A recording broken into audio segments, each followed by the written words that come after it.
नमस्कार छात्रों, आज आपका सत्येंद्र साइंस क्लासेस में आपका स्वागत है। आज हम बात करेंगे प्रकाश का बड़ विक्षेपण। तो प्रकाश का बड़ विक्षेपण एक ऐसा बिंदु है जिससे केवल न तुम्हारे जो बोर्ड से संबंधित प्रश्न निकलेंगे बल्कि इससे कुछ ऐसे प्रश्न भी निकलेंगे जिनसे कि आप भविष्य में जब किसी भी कंपटीशन क्लासेस में बैठेंगे उसमें भी आपको इसमें से प्रश्न मिलेंगे। ऐसे प्रश्न निकलेंगे इसमें से जीके की जो जनरल नॉलेज है उसके बहुत सारे प्रश्न निकलेंगे। बोर्ड के साथ साथ बोर्ड की तैयारी इससे होगी इस बिंदु से, तो हमारे जीके के प्रश्न उनको ऐसे प्रश्न भी निकलेंगे, इसलिए कवर करें इसको। और थोड़ा समय के साथ ध्यान रखें, आज हम बात करते हैं समय, थोड़ा सा बात कर लेते हैं आपके समय के बारे में। समय और समझदारी, देखिए समय और समझदारी, बच्चा होता है उसमें उसके पास समय है लेकिन क्या नहीं है, समझदारी नहीं है। और जब वो बड़ा होता है, बड़ा होकर जब पूर्ण वयस्क बनता है, जब उसमें समझदारी आती है तब तक उसके पास बहुत सारी जिम्मेदारी आ गई होती हैं। फिर उसके पास एक चीज नहीं होती है, वो क्या नहीं होती, समय नहीं होता। अपने जीवन को बनाने के लिए उसके पास नहीं होता क्या, तो क्या वो उससे सबसे मूल्यवान वस्तु चली जाती है, वो चली जाती है समय। इसलिए आप समय का सदुपयोग करो। आप छोटे हो, समय है आपके पास, तो आप समय का उपयोग करो। समय का अच्छा उपयोग करोगे तो आप समझदारी से काम लोगे, और समय और समझदारी दोनों का तालमेल बनेगा।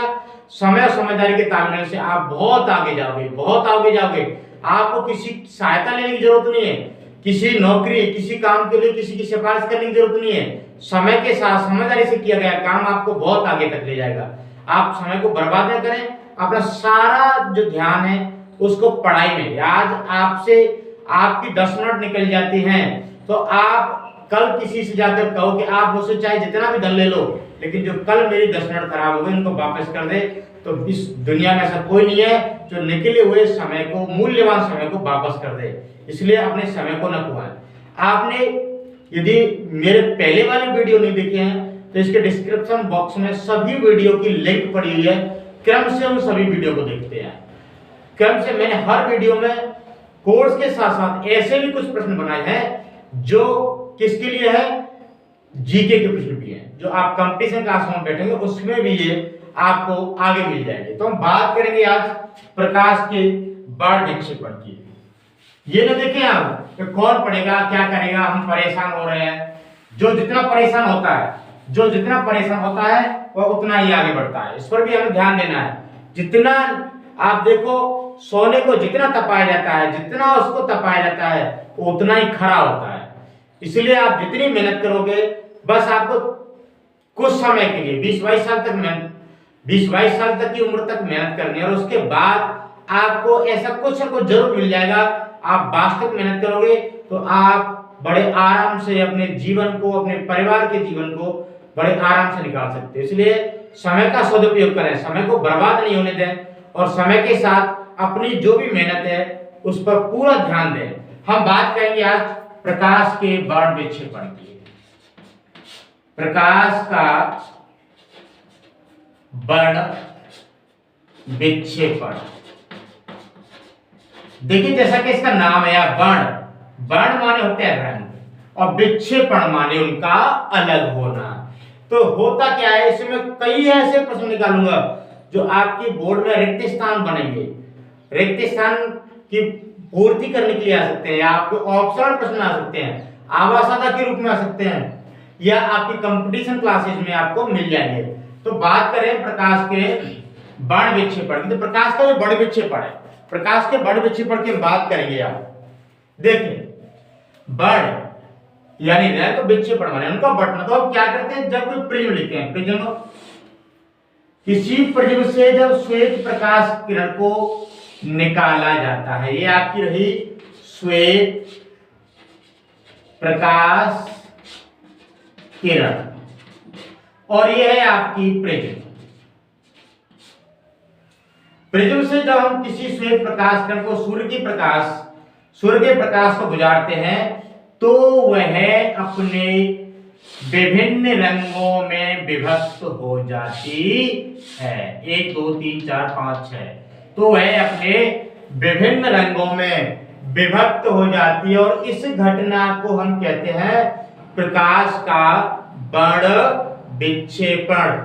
यदि हम इसकी परिभाषा के बारे में बात करें तो परिभाषा बनती है जब श्वेत आप भूल जाते लिख दो सूर्य प्रकाश, सूर्य के प्रकाश को किसी प्रिज्म से गुजारते हैं तो वह प्रकाश अपने विभिन्न रंगों में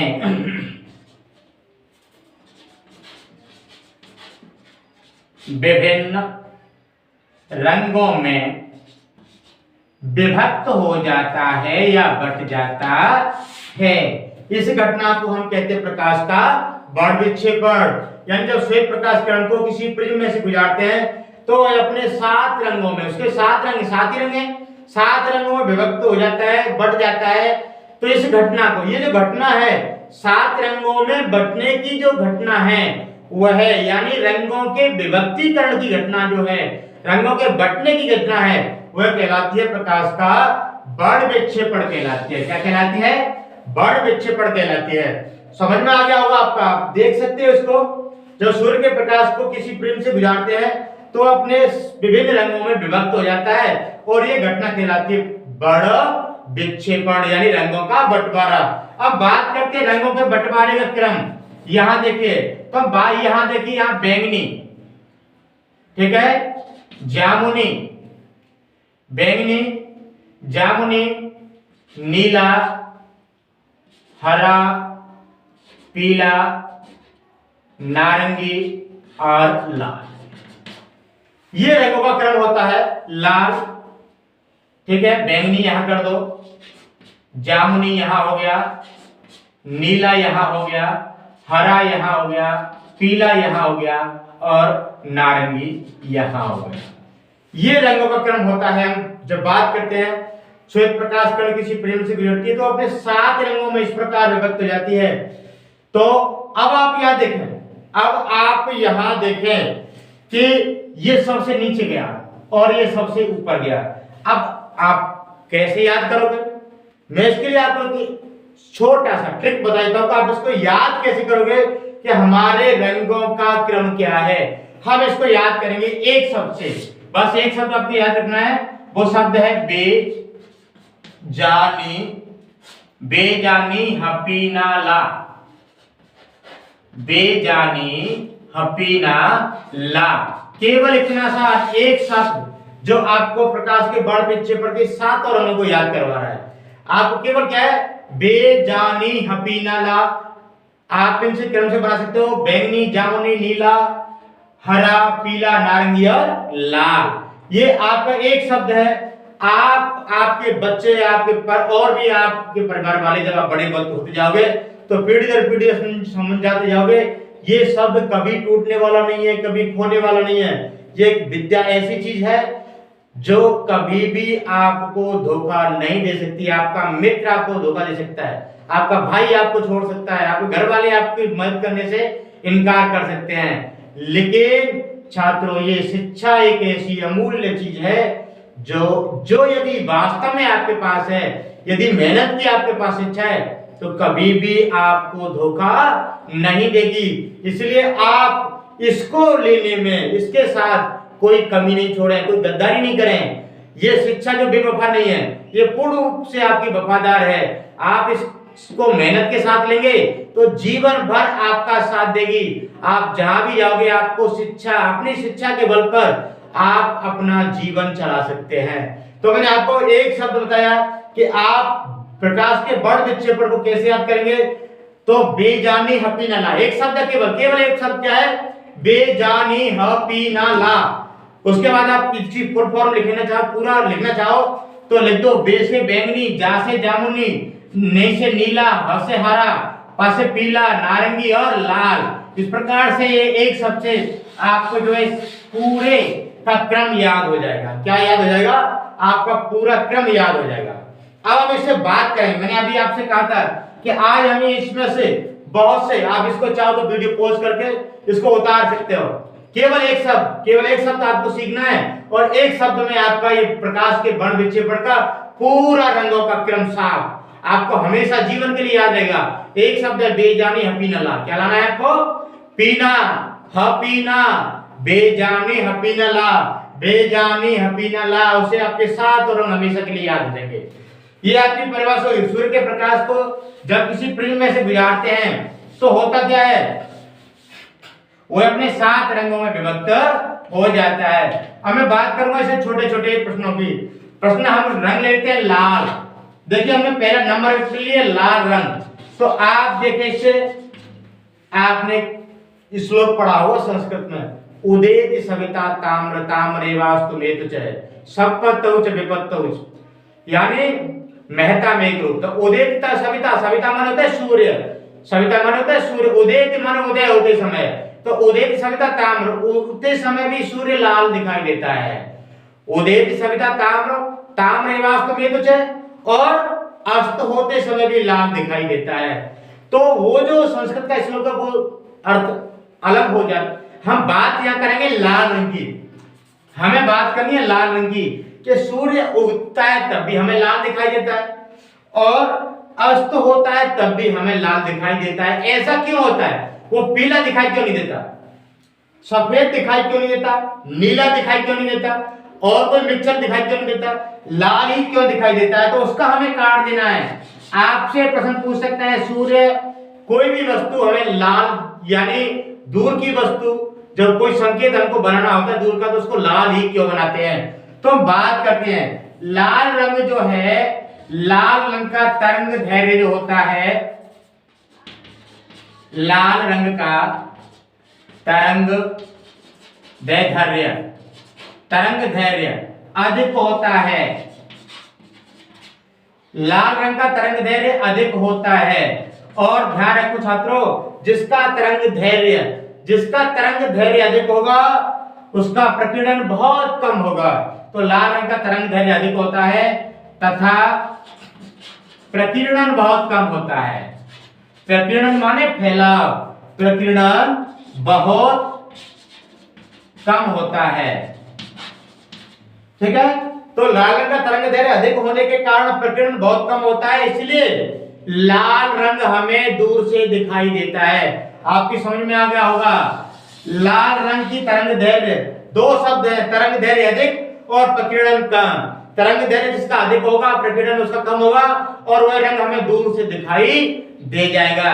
इसीलिए सूर्य उगते समय भी और अस्त होते समय भी उसकी दूरी हमसे अधिक होती है और लाल रंग का तरंग दैर्घ्य अधिक होने के कारण प्रकीर्णन कम होता है और हमें लाल रंग दूर से दिखाई दे जाता है। यही कारण है छात्रों, यही कारण है कि जो खतरे के संकेत हैं वो लाल रंग के बनाए जाते हैं। आपसे पूछ ले कि खतरे के संकेत लाल रंग के बनाए जाते हैं क्यों, तो बड़े आप शौक से पूछो, किताब देके बोल सकते हो। एक तो हमने गुरुजी ने बता रखा है, क्या बता रखा है कि लाल रंग का तरंग दैर्घ्य अधिक होता है और प्रकीर्णन कम होता है, जिसके कारण लाल रंग हमें दूर से दिखाई दे जाता है। इसलिए हम खतरे का संकेत जो है लाल रंग का बनाते हैं।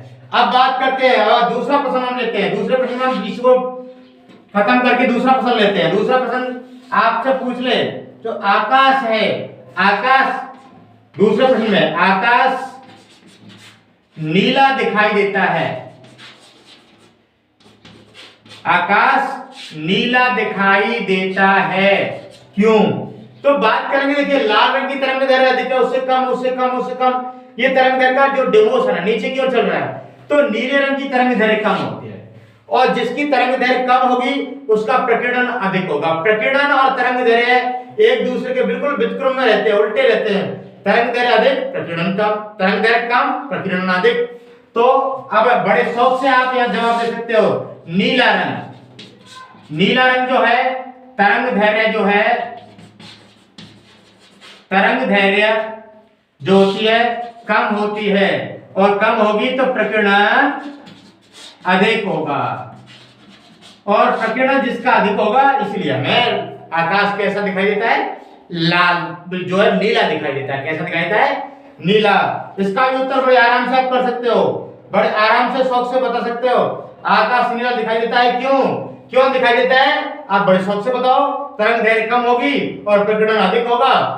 जिस रंग का जो प्रकीर्णन अधिक होगा, प्रकीर्णन अधिक होने के कारण आकाश हमको नीला दिखाई देगा।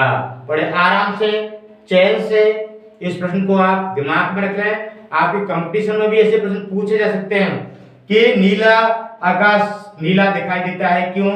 नीला रंग का तरंग दैर्घ्य कैसी होती है? कम होती है, और जो प्रकीर्णन है वो अधिक होता है, इसलिए अधिक प्रकीर्णन के अधिक प्रकीर्णन यानी अधिक फैलाव। जब अधिक फैल जाएगा, चारों ओर नीला नीला फैल गया, तो हमें आकाश कैसा दिखाई देगा? नीला दिखाई देगा। यही बात होती है।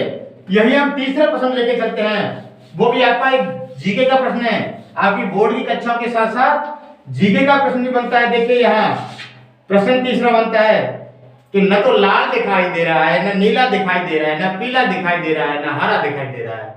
अंतरिक्ष यात्री जो है, जो अंतरिक्ष में है, उसको आकाश काला दिखाई दे रहा है। न नीला है, न पीला है, न लाल है, न नारंगी है।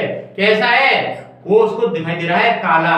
ऐसी उसके साथ सामने क्या समस्या है? उसके वहां कौन है? अंतरिक्ष में भूत है, प्रेत है, आत्मा है, क्या है? तो उसने सारे रंगों को पी लिया है। उसके बारे में बात करेंगे। तो जो अंतरिक्ष यात्री है, अंतरिक्ष यात्री को आकाश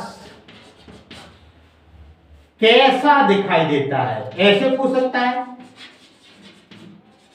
कैसा दिखाई देता है, ऐसे करके पूछ सकता है वो।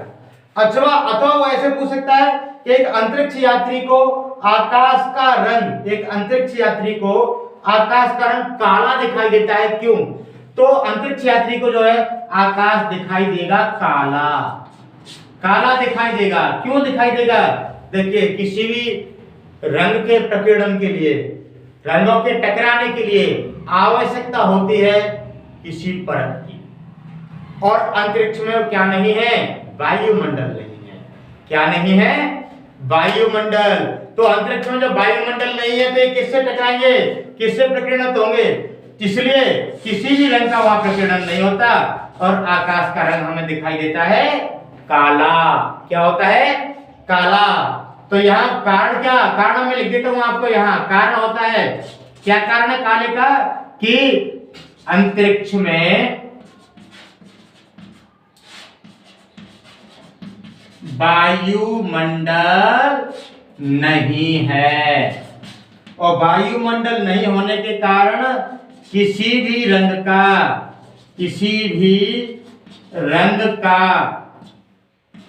प्रकीर्णन नहीं होता है।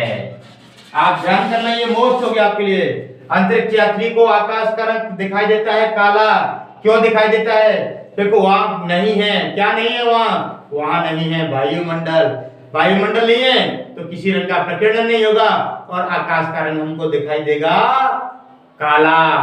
क्या दिखाई देगा? काला दिखाई देगा। अब बात करते हैं, आपसे प्रश्न पूछ ले वो चौथे प्रश्न की ओर में तुम्हें अग्रसर करता हूं। देखिए यार, देखिए चौथा प्रश्न आपको लेके चलते हैं।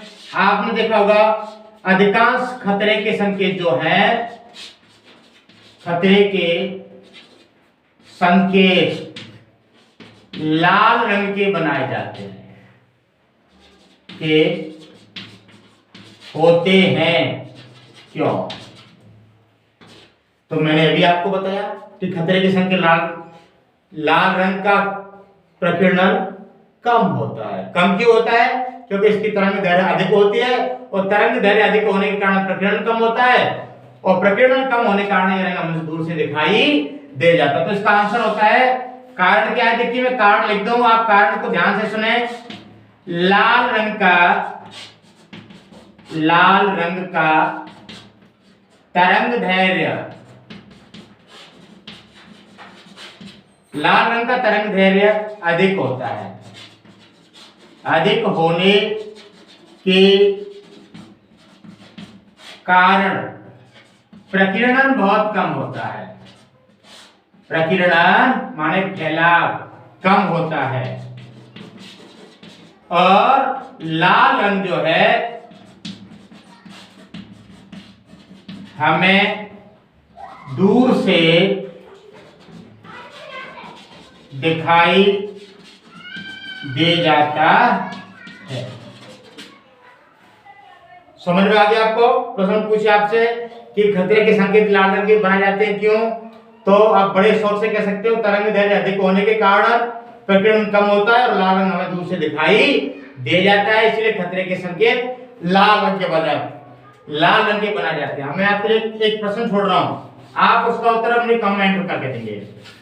एक ट्रेन रेलवे का ड्राइवर है और धड़ाधड़ आंख बीच के गाड़ी को खींच रहा है और आगे जो है किसी ने, जैसे नक्सली वगैरह ट्रैक को काट देते हैं, तो किसी नक्सलियों ने क्या कर दिया है, ट्रैक को काट दिए, आपकी गाड़ी जा रही है और यहाँ जो है ट्रैक कटा हुआ है, इधर उसने रास्ते को भटका दिया है, ट्रैक खत्म कर दिया इसने, गाड़ी को ऐसे जाना है, ट्रैक काट दिया है। यहाँ एक बंदर आता है, समझदार बंदर है, और उसको गाड़ी यहाँ से दिख जाती है